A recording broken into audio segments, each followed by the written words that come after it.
नमस्कार, मैं शिवम। आप देख रहे हैं ऑनलाइन न्यूज इंडिया। खुला खेल फर्रुखाबादी। भारतीय जनता पार्टी की यही नीति है, आप हमारे हक में फैसला दीजिए, हम आपको पद देंगे।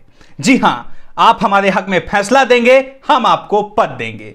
इसी नीति के अनुसार कई सारे जजों को भारी भरकम पद देकर, उनको पद का लालच देकर उनसे तरह तरह के फैसले करवाए गए। और उसी का परिणाम देखिए, एक और खबर निकल के आ रही है। मानवाधिकार आयोग के अध्यक्ष नियुक्त किए गए रिटायर्ड जज अरुण मिश्रा। अब अरुण मिश्रा को सम्मानित करने की कोशिश की जा रही है और उनका सम्मान किया गया है। मानवाधिकार का अध्यक्ष बना दिया गया अरुण मिश्रा को। तो चीजों को समझिए, पिछला क्या लिंक है वो सारी चीजें आपको बताएंगे। इसके साथ साथ अरुण मिश्रा को मानवाधिकार का अध्यक्ष क्यों बनाया गया, ये भी चीज समझ लीजिए आप लोग। जो भी भारतीय जनता पार्टी की चाटुकारिता करने का काम करेगा, जो भी भारतीय जनता पार्टी के पक्ष में फैसला सुनाएगा, उसका स्वागत रेड कारपेट बिछा के भारतीय जनता पार्टी करती है। और इतिहास इस बात का गवाह रहा है। याद होगा आपको कैसे रंजन गोगोई को राज्यसभा टिकट दिया गया था राम मंदिर फैसले के बाद।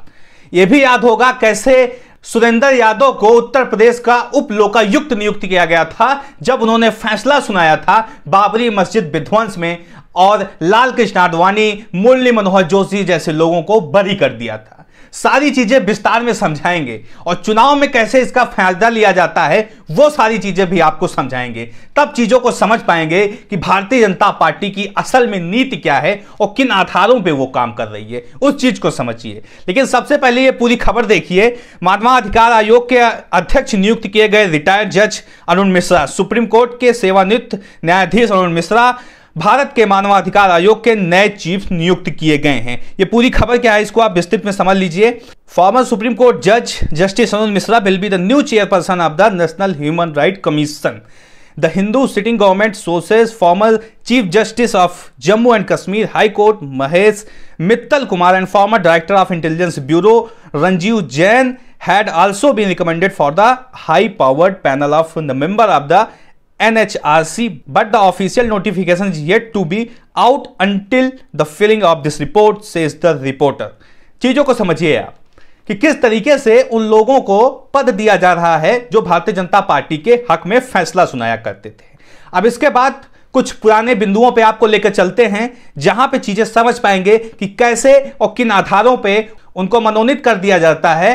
राज्यसभा टिकट के लिए उनको कहीं ना कहीं कोई पद बम्फर दे दिया जाता है। ये देखिए, सरकार का फैसला, पूर्व सीजीओ रंजन गोगोई को Z+ सुरक्षा प्रदान की जाएगी, आपको पद प्रदान किया जाएगा ताकि आप उनके नक्शे कदम पे चलते रहिए, उनके विचारधारा को फैलाने की कोशिश करते रहिए। पूरी खबर इसको समझाएंगे कि किस तरीके से रंजन गोगोई को राज्यसभा टिकट दिया गया और उसके बाद उनको सुरक्षा दी गई, Z+ सुरक्षा दी गई। सारी चीजों को समझिए। रंजन गोगोई को राज्यसभा टिकट भेजने के पीछे का क्या असली मकसद था, आखिर क्यों जोखिम लिया मोदी सरकार, इस चीजों को समझिए। पूर्व प्रधान न्यायाधीश रंजन गोगोई को राज्यसभा में नामित करने के फैसले पर सवाल उठ रहे हैं।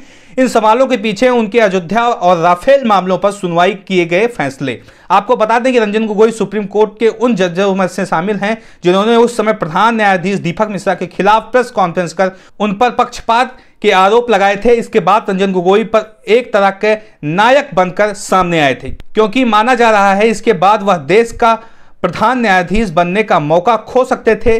इन 4 जजों की प्रेस कॉन्फ्रेंस एक तरह से मोदी सरकार को भी लपेटे में ले रही थी, पर यह पीएम मोदी के आलोचकों के लिए एक तरह से हथियार साबित हुई और जस्टिस दीपक मिश्रा के रिटायर होने के बाद रंजन गोगोई को ही देश का न्यायाधीश बना दिया गया था। जस्टिस दीपक मिश्रा थे जिनके खिलाफ रंजन गोगोई प्रेस कॉन्फ्रेंस करते हैं और ये बताते हैं कि पक्षपात कर रहे हैं जस्टिस दीपक मिश्रा। सरकार का उनके ऊपर दबाव है और सरकार के दबाव में काम कर रहे हैं जस्टिस दीपक मिश्रा। लेकिन जैसे ही जस्टिस दीपक मिश्रा रिटायर होते हैं, उन्हीं का पद रंजन गोगोई जी को सौंप दिया जाता है। और रंजन गोगोई जी के 2 बड़े और महत्वपूर्ण फैसले, पहला राम मंदिर को लेकर फैसला, दूसरा राफेल को लेकर फैसला, और दोनों फैसले सरकार के पक्ष में।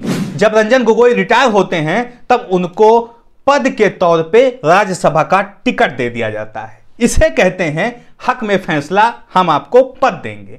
उसके बाद क्या सारी चीजें होती हैं और किस तरीके से रंजन गोगोई का असम चुनाव में प्रयोग किया जाता है, उस चीज को भी थोड़ा सा समझ लीजिए। रंजन गोगोई को चीजें बुनने की कोशिश की जाती है और भरपूर तरीके से असम चुनाव में रंजन गोगोई का प्रयोग किया जाता है। Z+ सुरक्षा दे दी जाती है जैसे चुनाव की बारी आती है।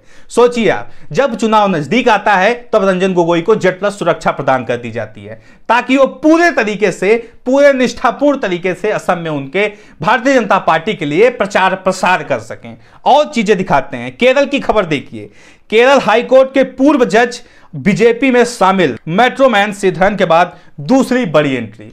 सोचिए, जो जज हैं वो भारतीय जनता पार्टी में शामिल हो रहे हैं और ये जज साहब जो हैं, ये वही जज साहब हैं जो इस बात को कह रहे थे कि हमारी विचारधारा आरएसएस से मिलती है, हमारी विचारधारा भारतीय जनता पार्टी से मिलती है। ये पूरी खबर क्या है इसको देखिए।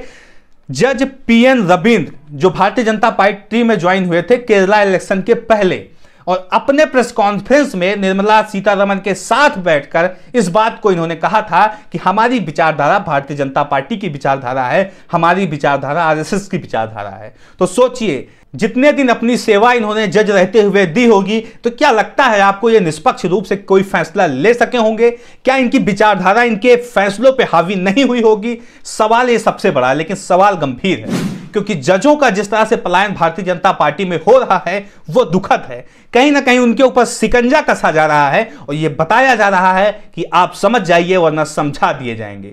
और जब वो रिटायर होकर आते हैं तो उन्हें बड़े पद देकर उनको सम्मानित करने का काम कर रही है भारतीय जनता पार्टी। एक खबर और देखिए। ये बाबरी मामले में आडवाणी, जोशी सरीखे नेताओं को बरी करने वाले जज को इनाम।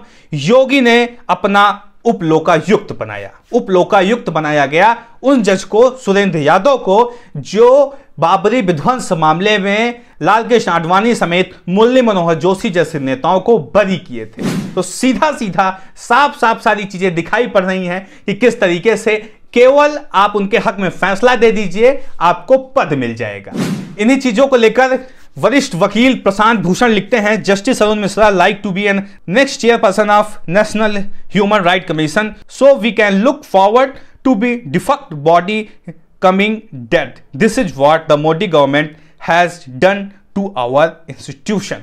मतलब जितने भी इंस्टीट्यूशन हैं उनको तोड़ देने का काम किया जा रहा है, उन पे पाबंदियां, उन पे बंदिश लगाने का काम किया जा रहा है मोदी सरकार में। यही सच्चाई है।